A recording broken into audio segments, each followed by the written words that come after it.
तनख्वाह। शुभम माँ की हालत देखकर परेशान हुआ जा रहा था। अभी 2 महीने तो गुजरे थे पिताजी को गुजरे हुए और 2 महीने में ही लगता था माँ एकदम सूख गई है। शुभम किसी तरह चाहता था कि माँ नॉर्मल ज़िंदगी में वापस लौट आए, पिताजी के यादों से बाहर, ताकि उनका जीना आसान हो जाए।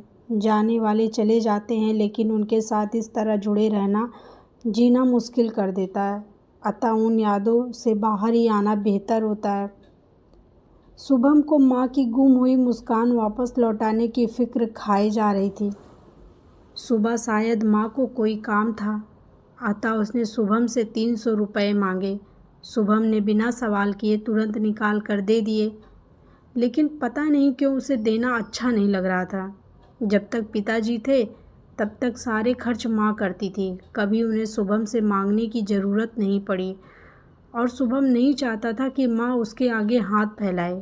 पिताजी प्राइवेट जॉब में थे, अतः जो कमाया वह घर बनाने में और शुभम के ऊपर ही खर्च कर दिए थे। इसके लिए शुभम ने अपने मन में निश्चय किया कि इस महीने से जब भी सैलरी मिलेगी माँ के हाथों में दे दूँगा। माँ सारे घर के खर्चे को चलाएगी और माँ को मांगना भी नहीं पड़ेगा, और उसने ऐसा ही किया। 1-2 महीने तक तो सब ठीक ही चल रहा था, लेकिन उसकी पत्नी रेणुका को अपनी सास के आगे बार बार हाथ फैलाना अच्छा नहीं लग रहा था। अतः वह गाहे बिगाहे इस बात की शुभम से शिकायत करती। रेणुका शायद शुभम की मनोदशा को समझना ही नहीं चाहती थी, इसलिए शुभम उसे समझा नहीं पा रहा था।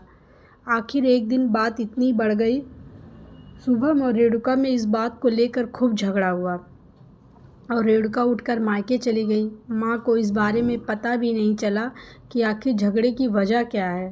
3 महीने हो चुके थे रेणुका को मायके गए हुए। शुभम रेणुका को समझाने में नाकाम रहा। फिर उसने अपने साले किशोर को एक दिन फ़ोन किया और सारी बात बताई। किशोर ने अपने जीजा शुभम को आश्वासन दिया कि वह बहुत जल्द उनकी समस्या का सॉलिड समाधान निकाल देगा। मायके में एक सुबह रेणुका सोकर उठी तो भाई किशोर और माँ के बीच में बहस चल रही थी।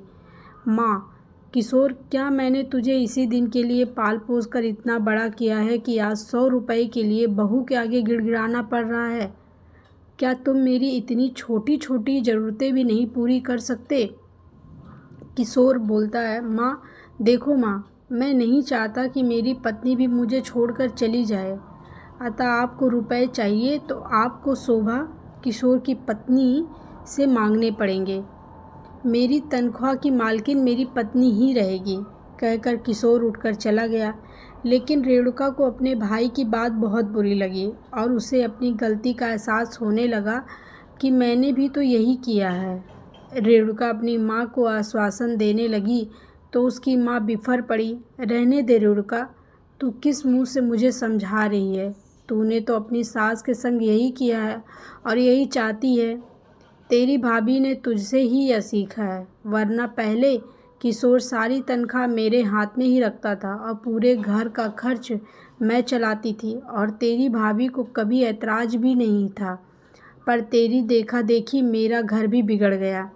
रेणुका रुआसी होकर अपने कमरे की तरफ चली गई और कमरे में जाकर सबसे पहले शुभम को फ़ोन मिलाया। शुभम के फ़ोन उठाने पर रेणुका बोली, सुनिए, आप यहाँ पर आ जाइए, मैं घर आना चाहती हूँ, अब मुझे कोई तनख्वाह नहीं चाहिए। इधर दरवाजे के बाहर किशोर, शोभा और किशोर की माँ तीनों एक दूसरे को मुस्कुराकर प्रसन्न नज़रों से देख रहे थे। आखिरकार किशोर का आइडिया काम कर गया। कहानी अच्छी लगी हो तो प्लीज़ लाइक और सब्सक्राइब करना ना भूलें। Thank you.